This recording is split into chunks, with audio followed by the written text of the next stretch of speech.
Awesome. I guess we can get started. Hi, everyone. I am one of the supporters of RISE SFU. We are an anti-capitalist, anti-colonial, and anti-imperialist club on SFU Burnaby campus. And I'll just spend the next little bit giving everyone a rundown on how things are going to work throughout today's event. So we will be keeping track of questions throughout the duration of the presentation. And if you have anything to ask, we ask that you please use the chat feature. Anyone who does not use the chat feature and unmutes their microphone will be subject to either removal or muting. And while we will do our best to answer every question, we do reserve the right to screen questions and unfortunately cannot guarantee that yours will be chosen. Other than that, thank you so much for coming today. We're very excited to have you. And if our two speakers want to go ahead and introduce themselves, and we can get started. Hey y'all, I'm a supporter of RISE SFU, along with C. I'll be one of your presenters today, giving you a run through of this little PowerPoint and just a general history and understanding of settler colonialism in Palestine.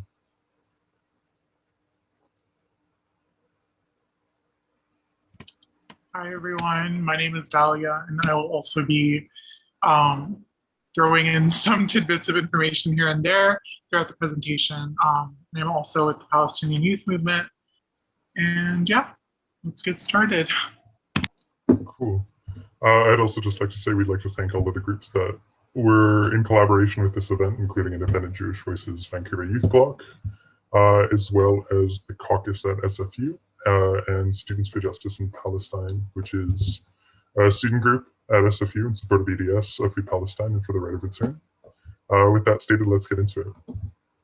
So, here is our agenda for the day. I may sort of move things around as we go, but we'll go over a general definition of just what colonialism is, and what the particularities of settler colonialism are. We're going to talk about how that's manifested in Palestine today, and so give a history of what Palestine's been like for the past roughly 100 years, Israeli aggression in Palestine, all the ways that is manifested, and this is by no means an exhaustive list. There are many things here that we could dive into, but in the interest of time, some choice ones have been chosen. We'll also get into a bit of a historic Palestinian resistance, where that leaves Palestine today in terms of the class structure of Palestine and how it's all developed to this point, as well as current governance in Palestine with the Palestinian Authority. And then we'll end it off with some recommended works if you want to learn more about everything happening, and ways to get involved, because words only go so far, learning only goes so far until you commit that to action. Cool, with that said, let's get into it. So first thing is colonialism and settler colonialism. So colonialism can generally be understood as uneven development of people, or principally a nation, in the interest of a foreign power, and this can manifest in many different ways. There are full colonies where like a nation or a group of people is just completely dominated and completely controlled, have no form of governance.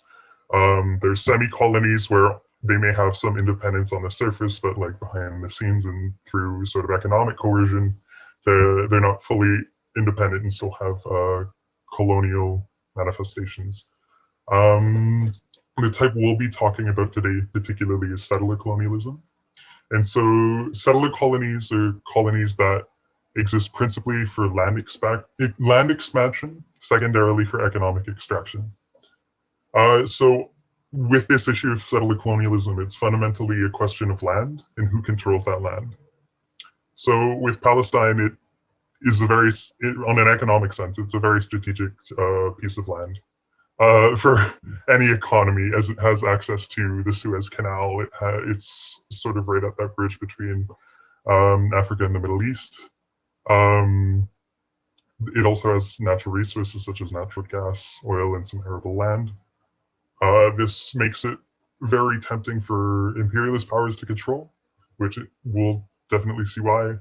And so within settler colonialism, the whole point of it is to take people not of that land and not of the nation or nations living on it, and move in and try and develop their own nation on top of that indigenous nation that's already existing there and subvert their sovereignty. Other examples outside of Palestine are places like Canada, the US, the occupied Irish counties, Australia, New Zealand. These are all settler colonies in today's day and age. And thus that presents the main enemies to Palestinian liberation and sovereignty, being that of Israeli imperialism, Israeli semi-feudalism, and bureaucrat capitalism, which we'll get into later. So, in terms of a brief history of the occupation of Palestine pre-1948, and we'll talk about why that year is important in just a second, is Palestine has been occupied for a long time. It's not only been Israel doing this. So previous to World War I, Palestine was under control of the Ottoman Empire for a while. It changed post-war, and it was under the British Mandate. And so basically Britain had control of what is today Palestine. And so there's what's called the 1917 Balfour Declaration by Arthur Balfour, a British politician. That's who it's named after. And so it essentially held Palestine under British mandate.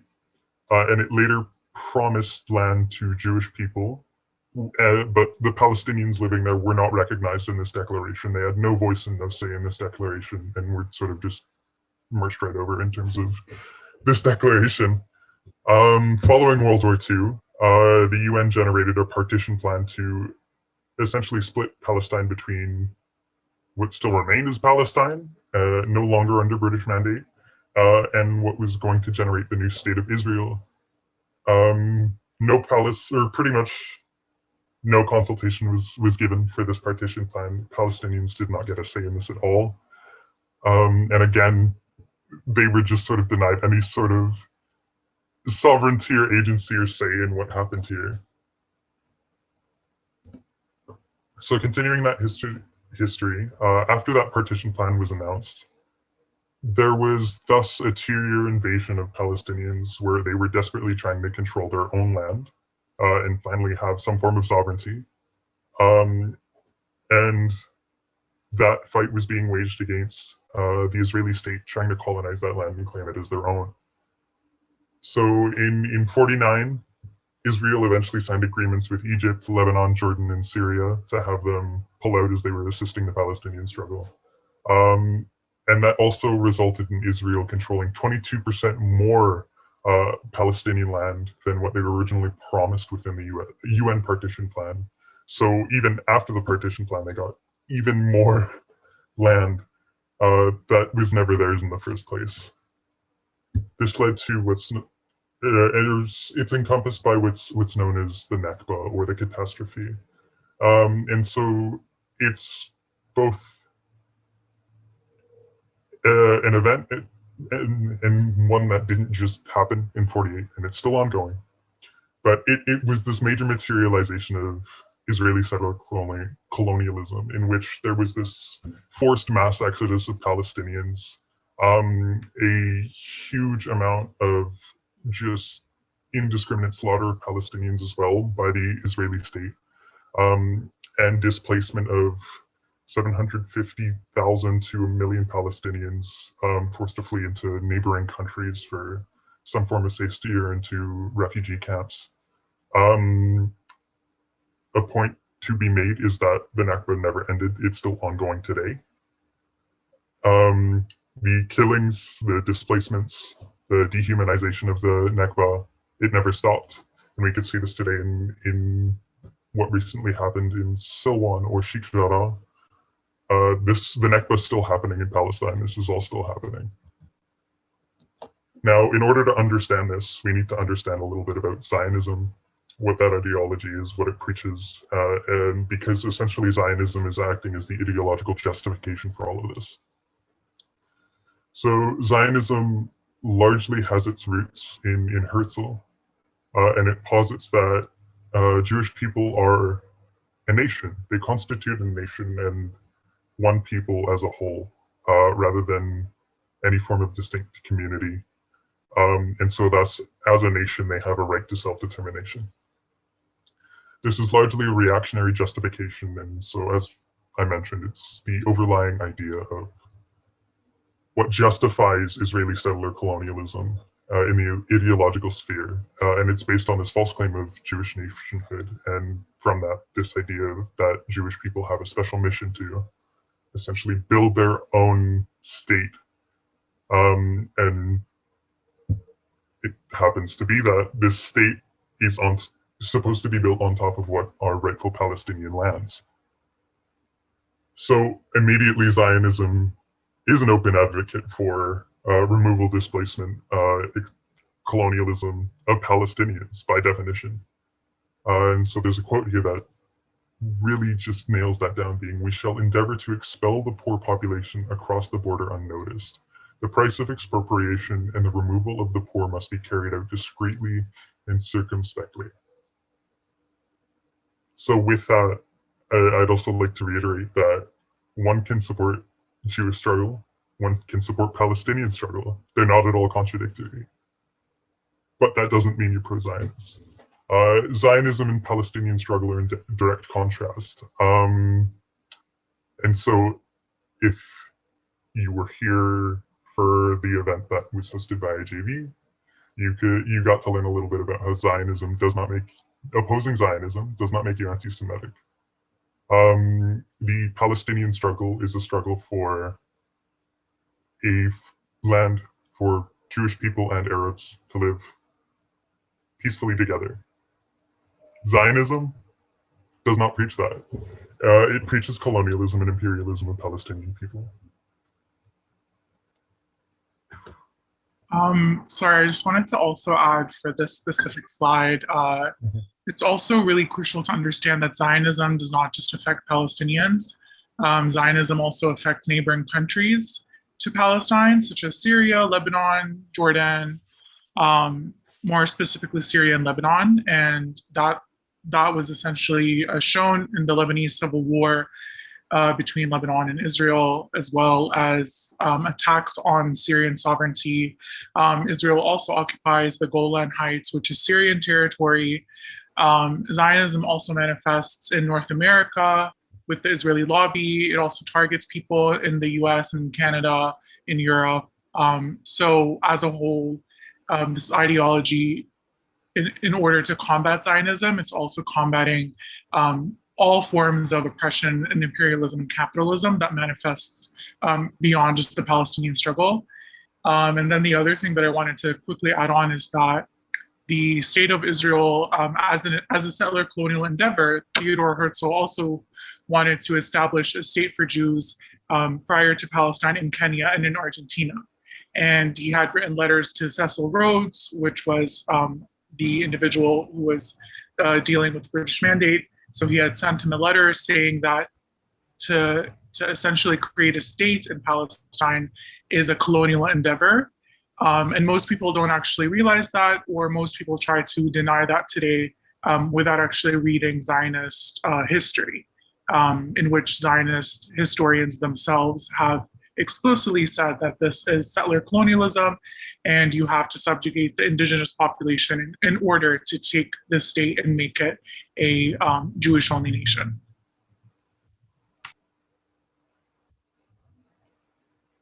Thank you so much. With that said, we're going to be diving into some of those events that were just mentioned. And so with this ideology of Zionism, in practice, it has a long timeline of anti-Palestinian and anti-Arab and general aggression.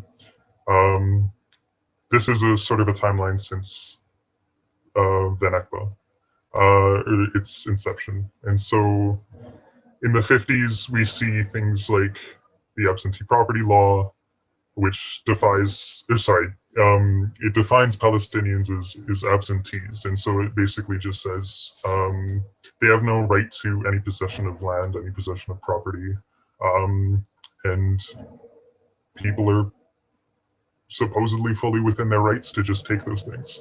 And that's again continues to happen today. There was a recent news report. I can't remember whether it was Silvan or Shikara, but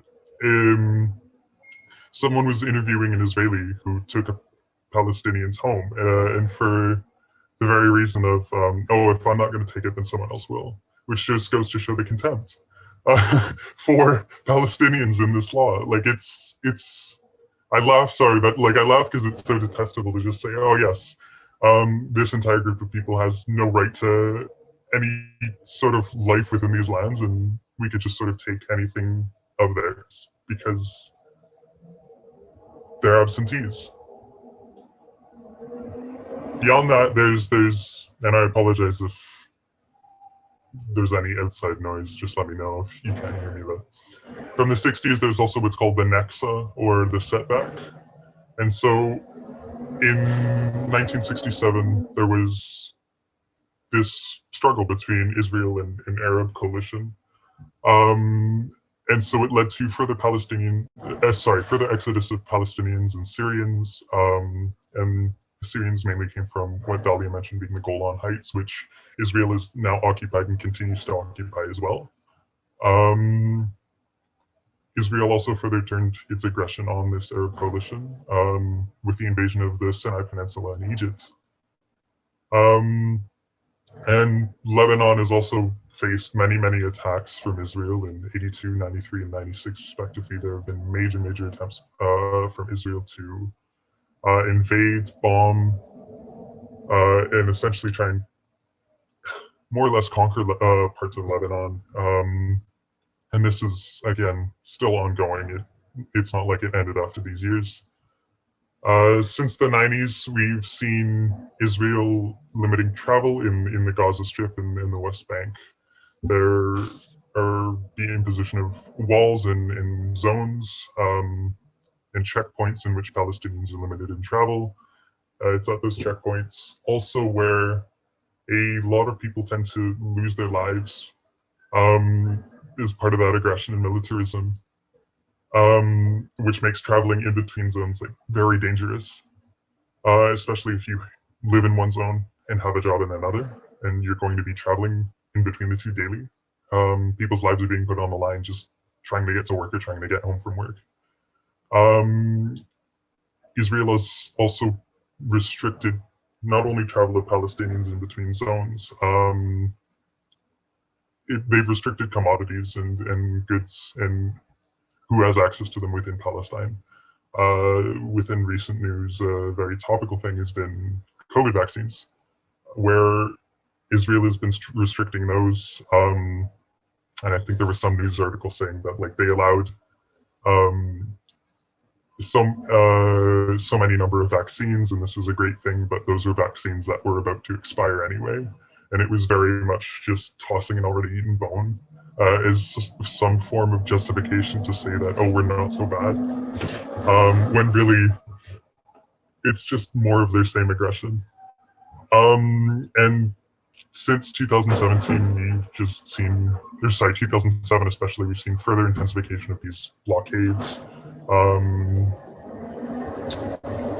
From some quick facts and statistics from 2000 to 2005,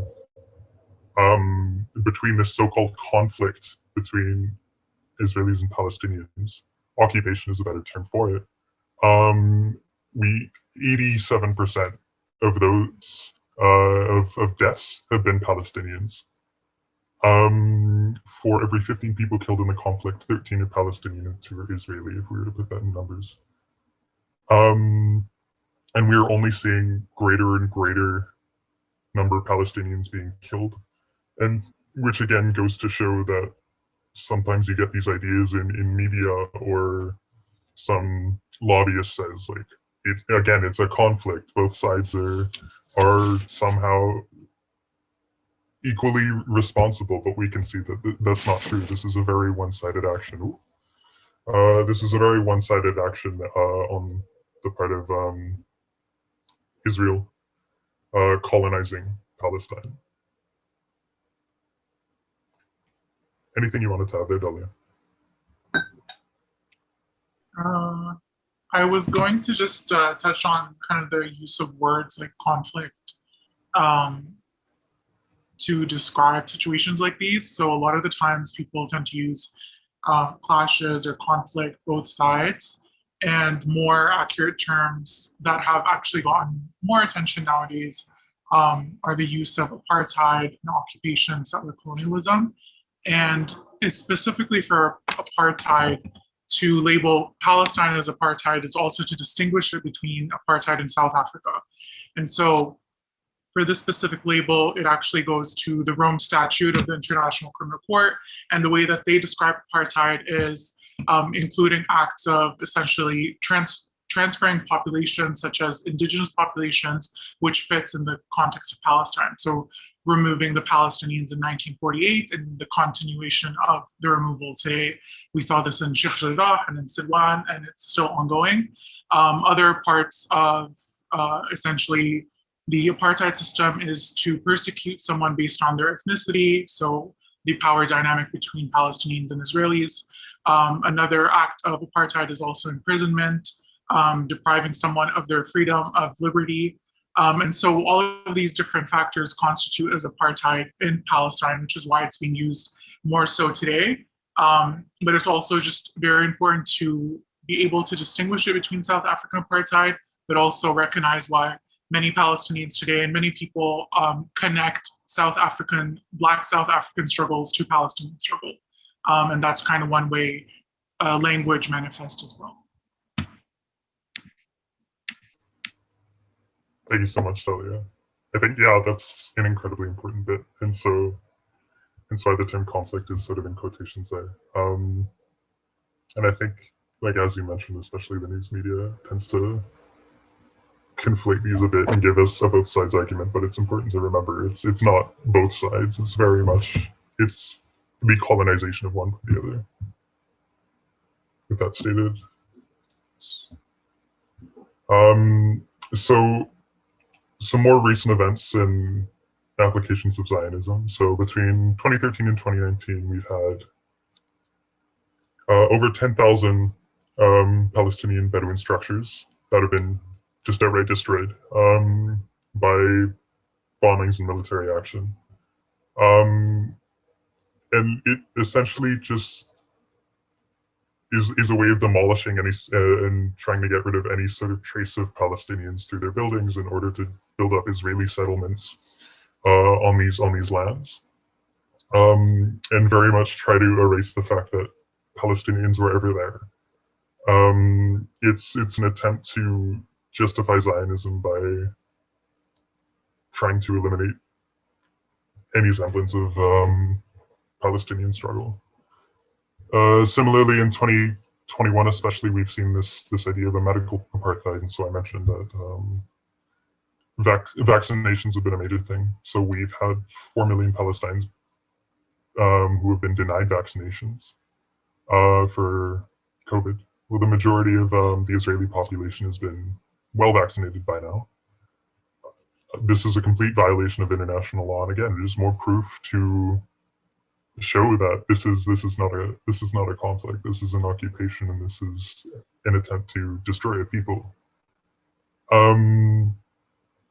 In June 8th, we've had the destruction of Silwan, where roughly 2,000 Palestinians have had orders to demolish their homes. And not only that, but if they refuse to demolish their homes, they're subject to fines and possible imprisonment time. June 15th, 2021, we've had 45 Palestinian university students arrested for visiting family, because it was the family of a Palestinian political prisoner. And so, again, we see all these things coming to light, these restrictions on travel, these restrictions on goods, these orders to clear the way for the Zionist ideal. And just, again, no agency, no consultation is given to Palestinians in any of this. They are just given orders and expected to follow through with them. And anything else is unacceptable to Zionism. They seek to just have an absolute control over these lands.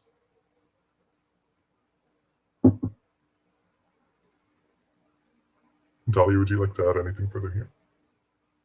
No, that's pretty good. Cool. Ready. So now some common ideas about Palestine that have circulated their way through media and conversation and political debate. A very common one is this idea that, again, it's this idea of both sidism, that Israel and Palestine are just two sides of an equal conflict or war or clash, and that it's essentially just a war of religion, and that this has just been happening for hundreds of years, and it's just due to religious sentiment, and not colonialism and economic prospect and imperialism. So I think we've already thoroughly debunked the idea that this is a both sides conflict. This is an act of apartheid. It's an act of occupation. Also, many of the Palestinian resistance movements and resistant organizations are secular. Their main issue isn't religion. The main issue isn't the fact that Zionists or like the Zionists in Israel just happen to be Jewish. It has nothing to do with Judaism versus Islam or anything like that. It's about the fact that a foreign power is occupying people and trying to eliminate them. Beyond that, this idea that it's a war of religion, or also sort of debunking the idea that Zionism and Judaism are inherently tied, is the fact that many Zionists are adamantly anti-Semitic, and a lot of supporters of Israel are anti-Semitic as well.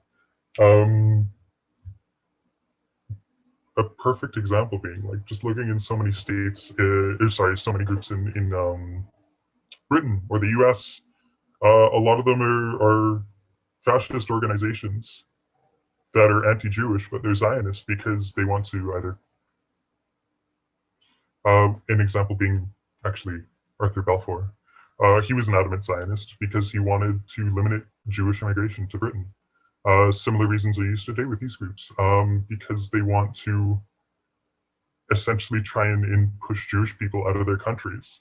So again, it has very little to do with religion. It has a lot more to do with colonization and occupation.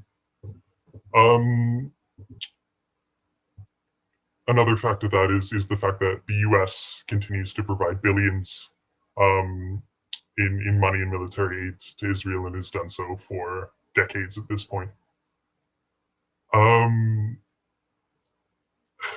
It's hard to say that the US is pro-saving any organization given their history of imperialism and colonialism, so I'd be very skeptical to hear anyone trying to argue that a country supported by the US government and Canadian government and British government, all shining examples of colonialism themselves, and anti-Semitic discrimination historically, are now supporting this supposed Jewish liberation movement. Yes. Just going to add as well, another crucial point to note is that while Palestine is not a matter of a Jewish versus Muslim or religious conflict, religion does play a role in this, and this is in part due to the fact that Palestinians come of various faiths. There are Jewish Palestinians, Christian Palestinians, and Muslim Palestinians, and this comes into power when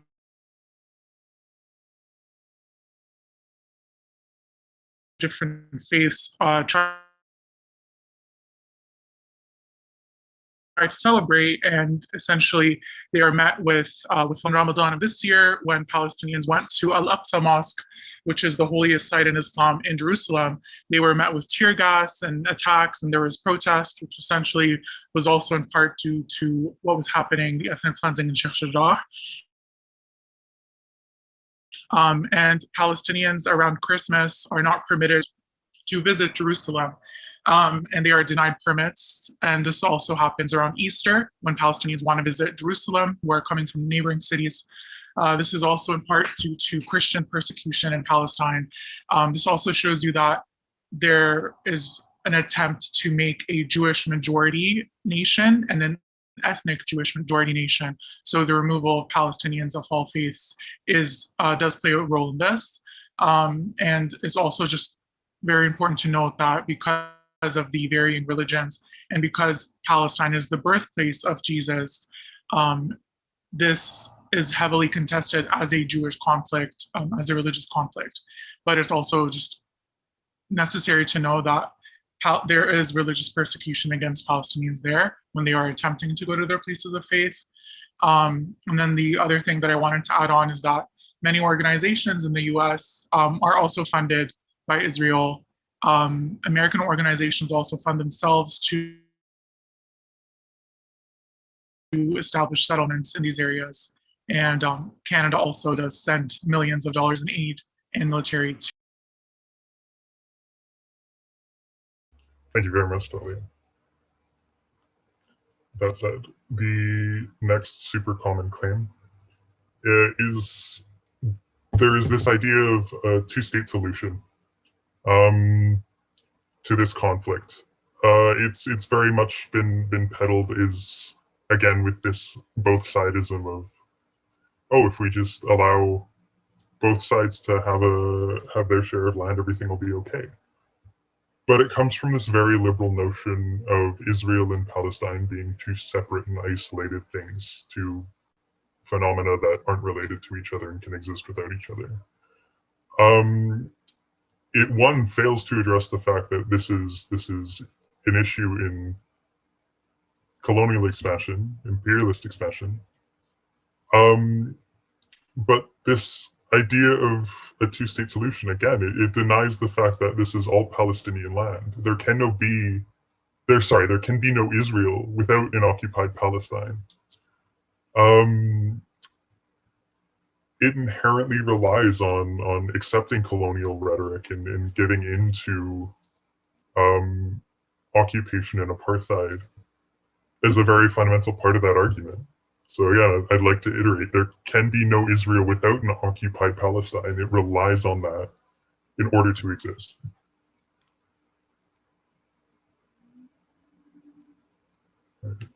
We are good to move on. Yeah, just super quick. Also, the two-state solution is also a capitulation of Palestinian land. It also forces Palestinians to comply within specific territorial limits, and forces them to abide by kind of a neoliberal peace process set that we also saw in the Oslo Accords, which we'll be going over later. So yeah, it's very important to know that two-state solution, people are claiming now that it's dead, but it has always been dead, and it never really had any merit to it because, again, it subjugates Palestinians kind of as the people who have to compromise on their own land.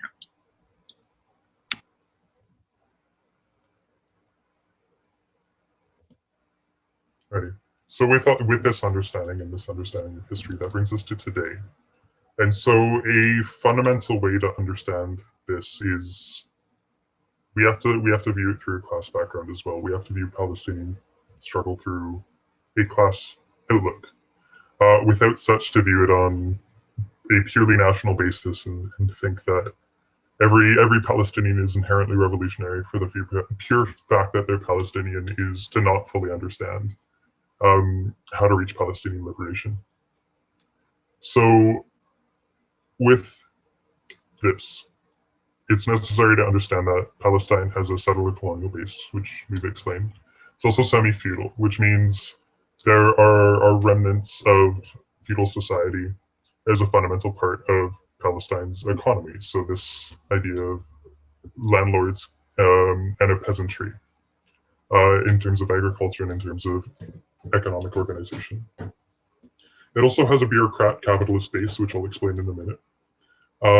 Another important thing to note about Palestine is that it has a super large diaspora because of the Nakba and because of this exodus. It requires understanding that we have roughly half the population outside of Palestine, mostly in neighboring countries, as a result of this colonialism. So with that understanding, we have settler imperialists the Israeli imperialists, seeking to subjugate the Palestinian nation through the control of land and an attempt to exterminate the indigenous nation, whether that be through exodus, whether that be through murder, by any means necessary.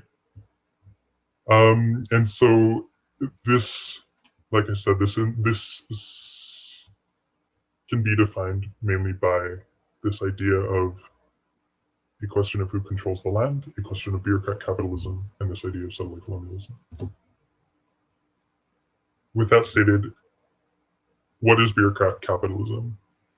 So bureaucrat capitalism is the type of capitalism that imperialism promotes in what are seen as backwards or economically backwards countries, imperialized countries essentially. And so bureaucrat capitalism carries three main lines. One, there's this idea of the landlord line and this idea of these semi-feudal elements. And so in the countryside, whilst agrarian laws are more or less done away with, the feudal relations of the landlord class are not fully removed, but just transformed to be a part of the system. There's also a bureaucratic line in industry. And so in industrial production, this bureaucrat capitalism tries to control and centralize industrial commerce in its production. And it seeks to do that in order to create this rapid capital accumulation. And so, of course, when we have rapid capital accumulation, we eventually get monopolization. And so it's through this monopolization that bureaucrat capitalism manifests itself. Ideologically, we also have a bureaucratic line. And so through this diffusion of ideas, it pushes people to serve bureaucratic capitalism, and it does so in both covert and overt ways. But ultimately, the ideology of bureaucratic capitalism seeks to perpetuate itself and seeks to justify itself as the best system for whoever it seeks to serve. With that understanding, going back to the class structure, I mentioned not all Palestinians are equally revolutionary. We must view this from a class angle. And so with that, we can understand that by far the most revolutionary people, the most revolutionary Palestinians are that of the working class and their closest ally being the peasantry. These make up the main revolutionary forces in Palestine, because it is a majority of those who have been forced to leave. It's the majority of the working class and peasantry in the refugee camps. It's the majority of the working class and peasantry who face the worst of Israeli settler colonialism and who have the most to gain from liberation, because they feel the effects of settler colonialism and imperialism the most. They're the ones who want to change it the most. They are the ones who want Palestinian liberation and will fight for it the hardest. With that said, the Palestinian working class does have a slight ally in the Palestinian petty bourgeoisie. This can also be understood as the small capitalist, those who own forms of capital, but required to still do forms of labor on their own to gain a subsistence. And so these are people like craftspeople, professionals, people like doctors, institutional staff in like education, shopkeepers, store owners, etc. So this is a large portion of the Palestinian population. Not all have the same interests. There are upper and lower levels of the petty bourgeoisie. Some have a very high standard of living, whilst others are nearly on the same level as the working class and peasantry. It's generally those who have that higher standard of living who are less revolutionary and aren't as angry with the status quo.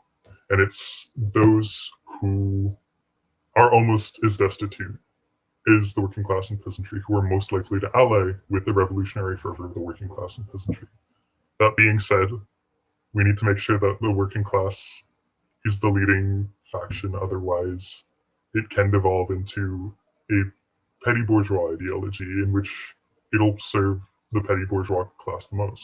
We must remember that it's common among the petty bourgeoisie, the small capitalists, to try and become closer to being big capitalists, and so we can't let that ideology reign supreme. it must be the working class that is the leading group, the leading revolutionary force within Palestine's liberation. So a little bit more on class structure. So we have the landlords, being those who own and collect wealth through the exploitation of tenants of their land in Palestine. These are typically people who want to maintain the current systems of domination. Reason being is to develop past the need for semi-feudalism is to remove their source of power and wealth. So they're very often an aid to imperialism. There's also Palestinian capitalists, and so there are three types. There are comprador capitalists, essentially Palestinian capitalists relying on private monopoly capital. The bureaucrat capitalists relying on state monopoly capital. And so both of these factions tend to aid reaction more than anything. And so there are Palestinian companies that do collaborate with Israeli companies and with the Israeli government quite a bit. So they are more or less entirely opposed to Palestinian liberation. That being said, there is a section within semi-feudal and semi-colonial countries known as the national bourgeoisie.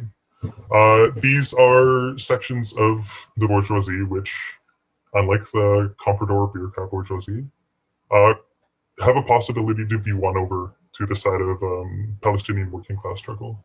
And this is because imperialism is fundamentally not beneficial to the national bourgeoisie, those who identify more with the Palestinian nation and are not looking to,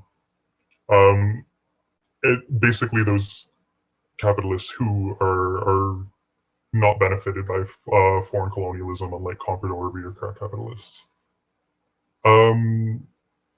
But again, we must be careful, even though they can end up siding with the Palestinian working class and the Palestinian peasantry.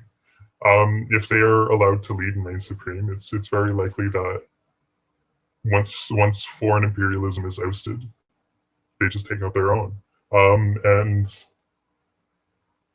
more or less are innate to themselves, trying to grow their own companies as much as they can, and so removing the competitors that way. Yeah. Something else I wanted to add on to is I think a lot of what's being missing right now is the mental state of what Palestinians are going through. Yes, not all Palestinians are revolutionary, but at the same time, all Palestinians are occupied. And while there are different class systems and there are differences in locations, such as people in the West Bank, people in Gaza, people in occupied 48. So people in occupied 48 are Palestinians with Israeli citizenship, and they enjoy more privileges, but at the end of the day, they are still Palestinians first. All of these people, in one way or another, are divided by the Israeli state, and they're divided by Zionism for the specific purpose, which is why we see a lot of capitalism that rises in the Palestinian society, which is also why we see the differences in Palestinians in the diaspora. Palestinians in neighboring states such as Syria and Lebanon face a very heavy brunt because they're often not given Lebanese or Syrian citizenship. Like in my case, I have a Syrian passport for Palestinian refugees that was handed to me from my mother. And this specific document does not allow Palestinians in Syria to do the same kind of work that Syrians are allowed to do there. Same goes with Lebanon. Palestinian citizens in Lebanon are not allowed to gain citizenship. And this also goes for the diaspora in the US and Canada. So all of these kind of different manifestations of divisions are done on purpose. And when you kind of look specifically into the geography of it, Palestinians in the West Bank have ID cards that are green. Palestinians in Gaza have different color-coded IDs. There's red, there's blue, there's Jerusalem ID holders.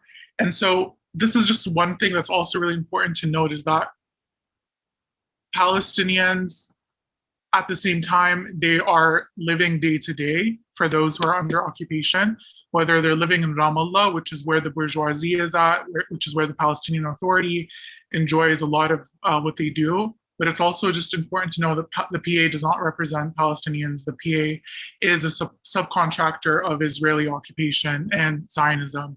And I think that's oftentimes people forget kind of the emotional aspect of it.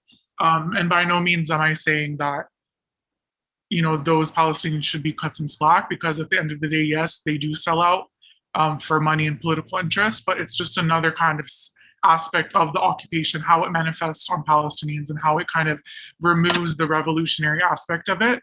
And then lastly, it also just shows that even today, the movement is still growing in terms of that anti-capitalist, anti-imperialist structure, which is growing more and more by the specific parties there in Palestine, such as the PFLP, which essentially leads the revolution, as opposed to the other groups there, which are not so secular, such as Hamas or such as Fatah and the PA.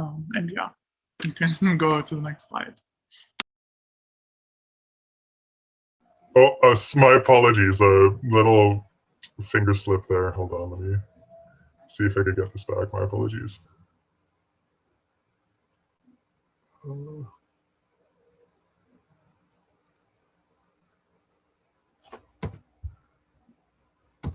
Sorry. It looks like back with the technical difficulties today. All right. I hope I'm back. I think I am. Let me know if I'm not. But with that said, we're going to move to certain ties between settler colonialism and imperialism. And so this sort of gives a broader understanding to the class structure as well. And so when I say imperialism, I mean something very specific. I don't just mean militarism or one country invading another. It means a very specific thing in this case. You could think of imperialism as the current stage of development of capitalism.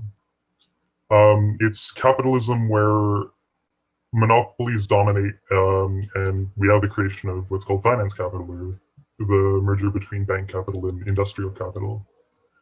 We have the exportation of capital from imperialist countries to imperialized countries. The division of the entire world is complete among international trusts, and all territories essentially are under power of one capitalist power or another, which again, division of the world. More or less, when capitalism reaches that world scale, everyone's sucked in, whether they want to be or not. And so in order to, as capitalism develops, it eventually needs to get past national borders to continue to develop, to continue to create a profit. So how does it do that? Colonialism. Colonialism is able to provide the capitalist system with the resources to develop capitalism. This is in its early stages as capitalism is beginning to formulate, known as primitive accumulation. So capitalism is the system. We need a quick definition. It's where the principal contradiction of this mode of production, the way society is organized economically and ideologically, is between socially owned and privately owned means of production and property. And so essentially socially owned is that owned collectively by society to produce for people's needs, rather than privately, which seeks on individual ownership, producing for profit. Settler colonialism, as it's been explained so far, can be understood is an application of imperialism today.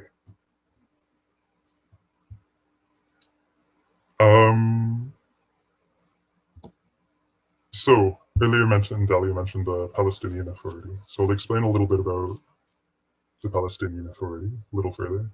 And so it was essentially formed in 94. And it was an agreement between the Palestinian Liberation Organization and the Israeli government. And the PLO, also the Palestinian Liberation Organization, has an interesting past, I'll put it that way. They claim to be representative of the Palestinian people, and many Palestinian people don't really see them as that way. That being said, there was this brokerage between the PLO and the Israeli government to create this supposed independent governance body in order to govern Palestinians in Gaza and the West Bank. It's, however, more or less a tool largely to aid in Israeli imperialism. And it's, whilst on a surface level it may appear very representative at a first glance from someone who hasn't heard of it or experienced it, it tends to have a lot of reactionary tendencies. So there are three branches, being the executive, legislative, and judiciary. However, there's arguably no separation between the three, with the PA's president pretty much issuing laws, performing the judicial functions of them, and essentially enforcing them himself. And so there are different factions within the Palestinian Authority, like Fatah mainly representing the comprador section, and Hamas representing Palestinians' landlord class. There are others like the PFLP and DFLP, all encompassing the Palestinian Authority. In terms of that, I do say that they have often been an aid to Israeli settler colonialism, and here's some examples of that. And so there's recently been protests with the killing of Nizar Banat, who's been a longtime critic of the Palestinian Authority, essentially stating outright that it's a running dog of Israel, and it basically carries out Israel's policy in Palestine, whilst pretending to represent Palestinians, and that it's full of corruption. The Palestinian Authority took him into custody, and he died in Palestinian custody in very suspicious circumstances. He's also not the only Palestinian to die in Palestinian Authority custody after criticizing them. As it currently stands, the majority of Palestinians view the Palestinian Authority as corrupt, and more of a burden on Palestinian people than any form of representation or benefit. There are currently there have been many protests for the president of the Palestinian Authority to resign on that basis. Another example of the Palestinian Authority playing legislative, executive, and judicial all at once is there was a revolutionary by the name of Ahmad Sadat. The Palestinian Authority imprisoned him, and based on his revolutionary activities for the liberation of Palestine. And once in prison, they transferred him to Israeli authority to be held and punished by the Israeli government. Furthermore, whilst Israel has been bombing and occupying places like Gaza, the Palestinian Authority has decided to largely arrest Palestinian protesters, and again, essentially play the role of the Israeli government and its security force for it. The PA also are funded and trained in the US and have fraternity to the Israeli Defense Force, or essentially the main force to carry out is Israel's policy, their own private security force, more like. And the Palestinian Authority has a long history of suppressing Israeli dissent. Anti-Israeli dissent.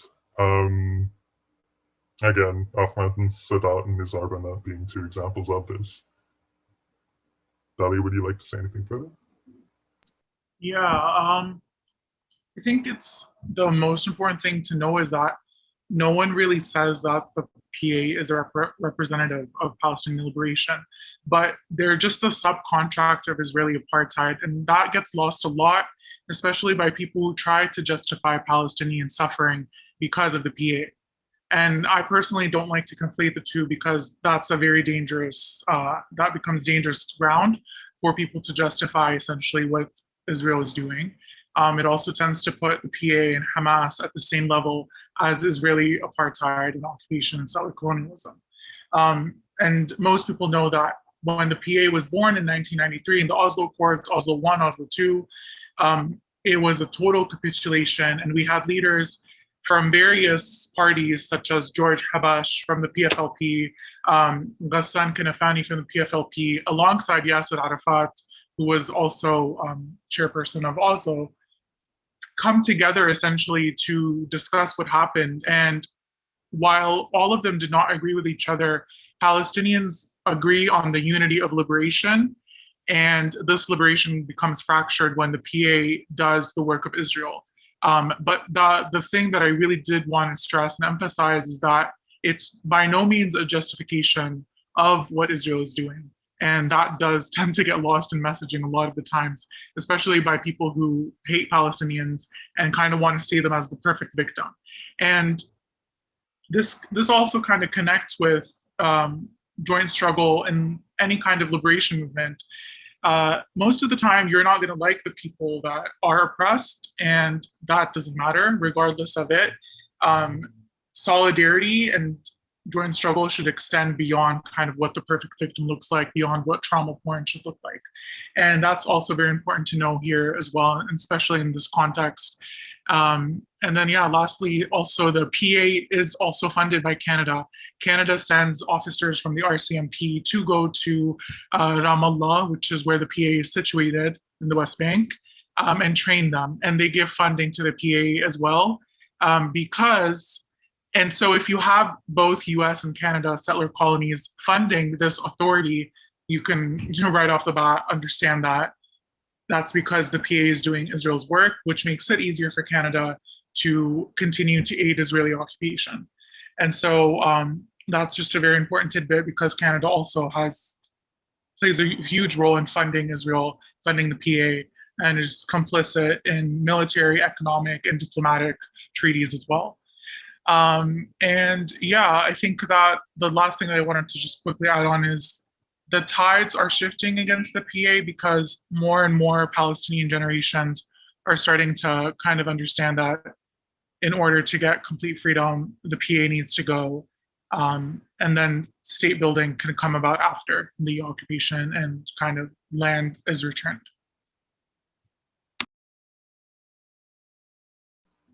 Thank you so much. With that stated, we've already mentioned this a bit, but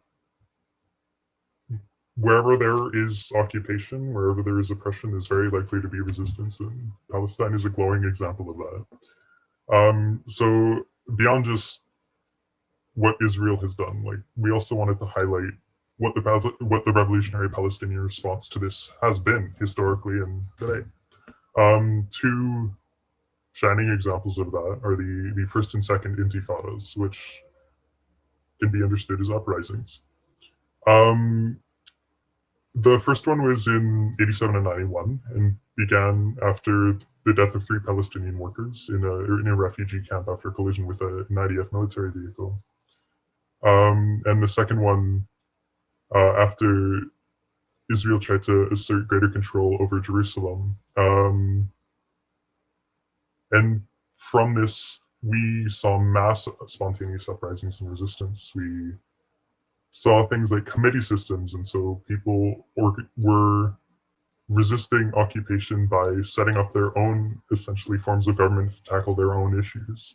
There were fishing committees to make sure people had fish and food. There were drone committees to fly kites or fly nets up into the sky to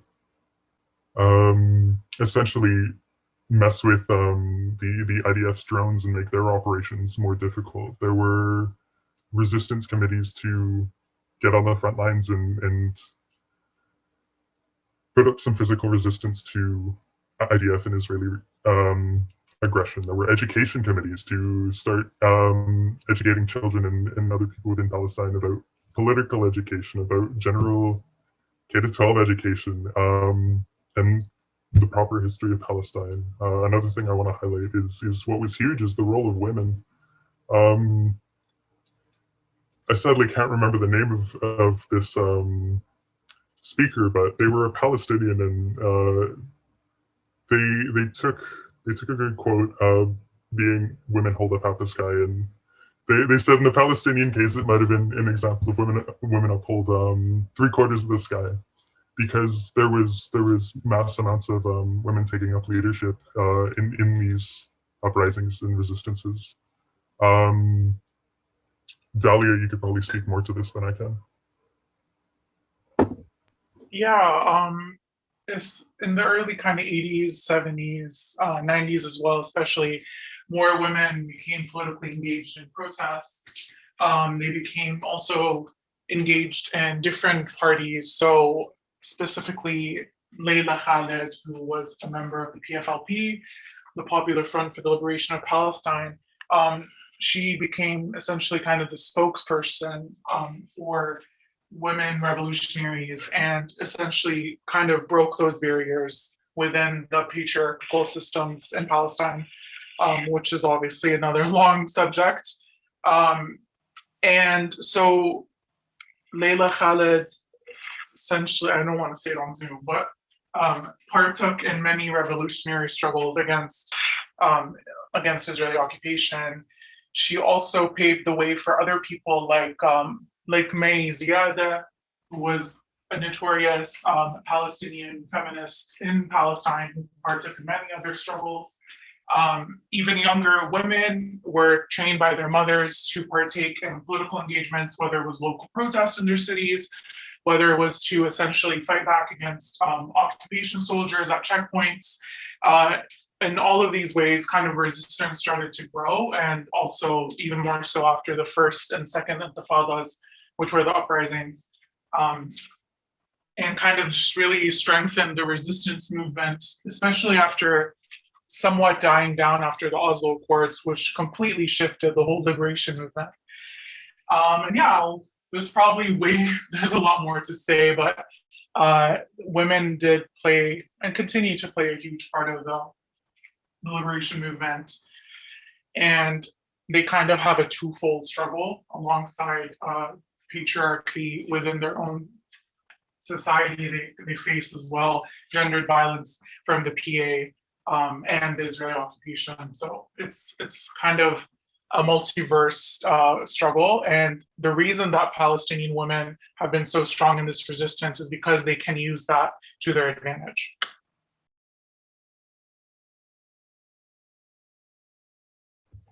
Thank you so much, Dahlia.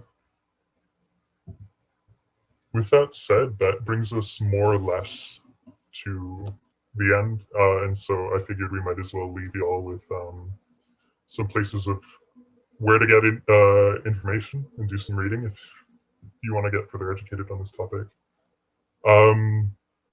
I chose a couple sources, and Dahlia, feel free to add some as well. I think the big one for me to understand just the history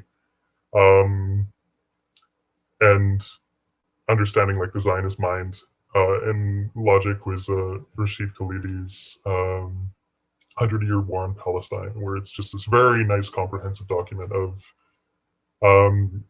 Israeli aggression and Israeli settler colonialism against Palestine. I mentioned earlier that having a good class background understanding and historical understanding is very necessary to understand Palestinian liberation, and so that's why I also mentioned the Strategy for the Liberation of Palestine by the PFLP.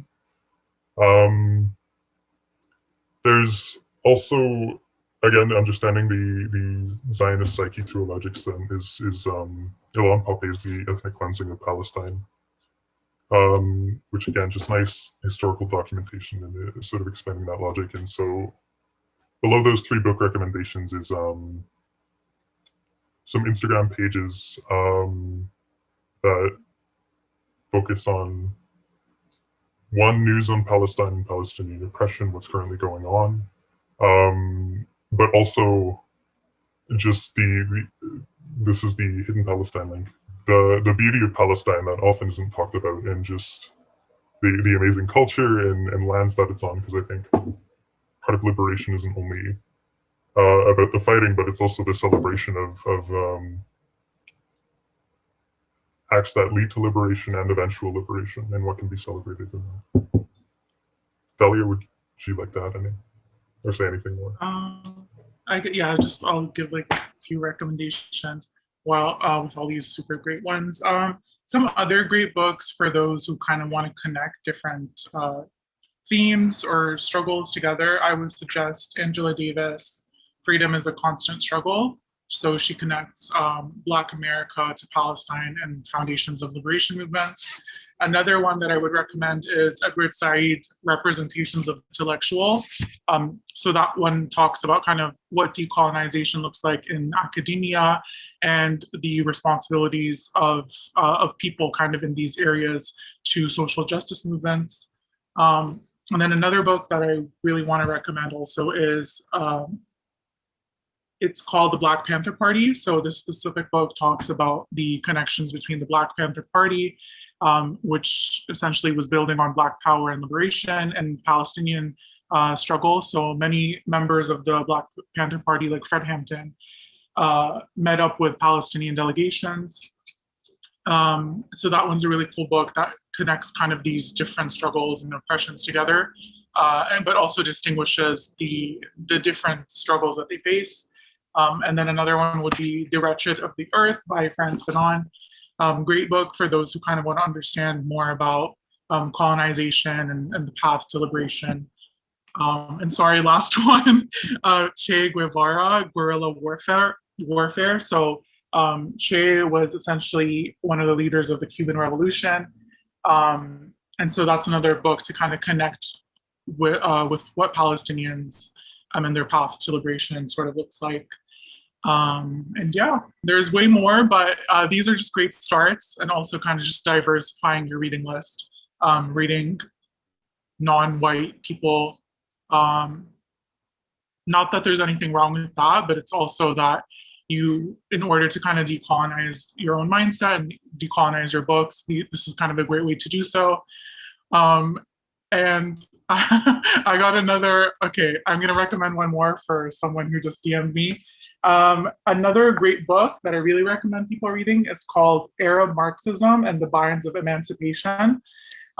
This is a super great book about liberation and Marxism in the Arab region.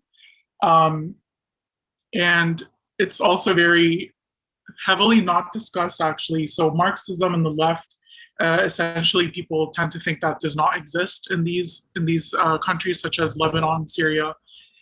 So I recommend that book. And then another one that I recommend, I promise this is the last one. It's called, it's Assata, so an autobiography by Assata Shakur.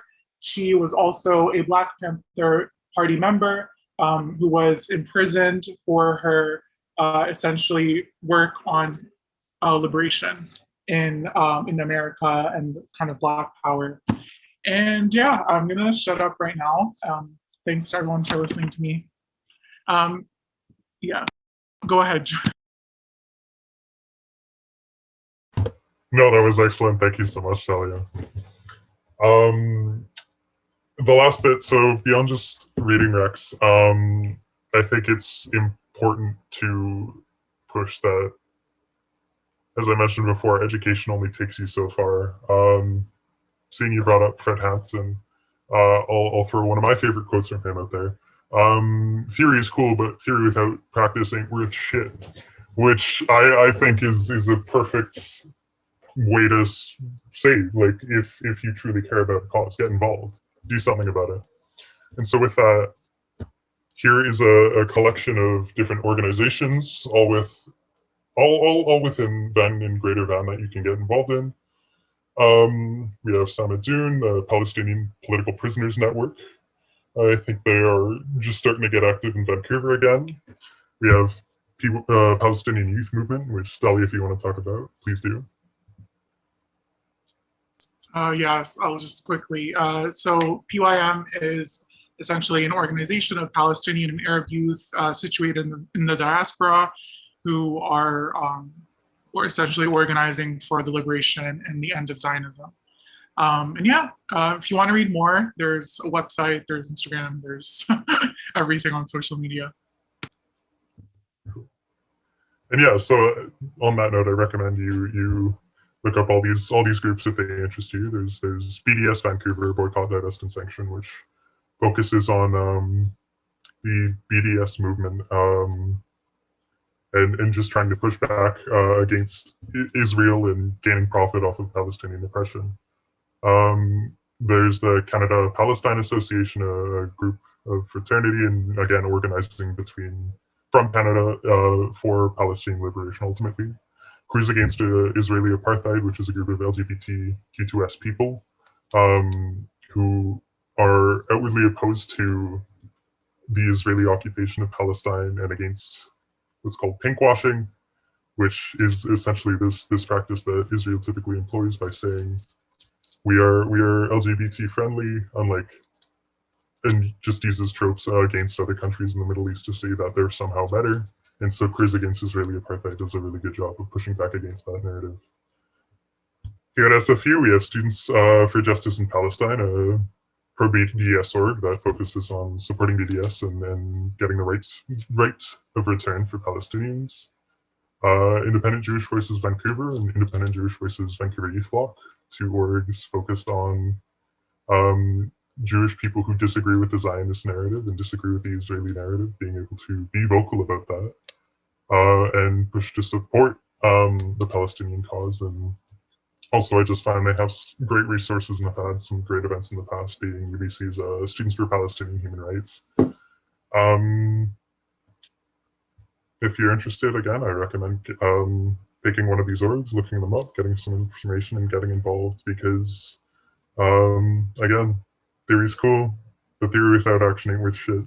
So please consider getting involved and getting in the movement. With that said, that brings us to the end. So on that basis, if anyone has any questions they want to throw out, please feel free to type them in the chat. Otherwise, thank you so much. I hope you have a wonderful day, and thanks for coming out to listen.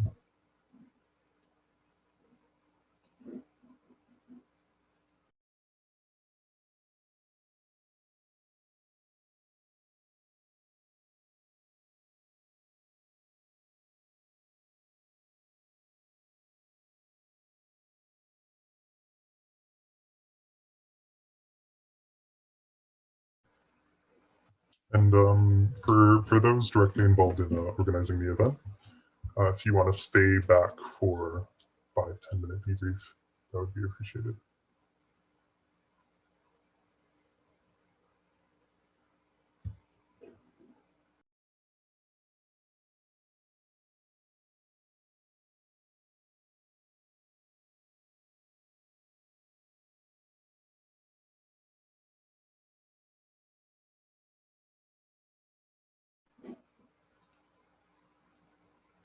For sure. I mean, the names of the two speakers are just Jay and Talia.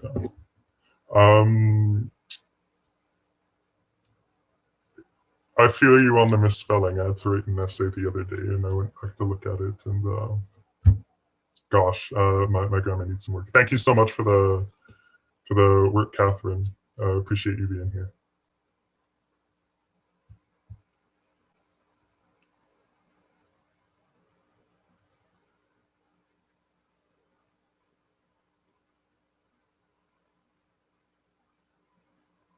Oh yeah, we could send you the slides if you want, for sure.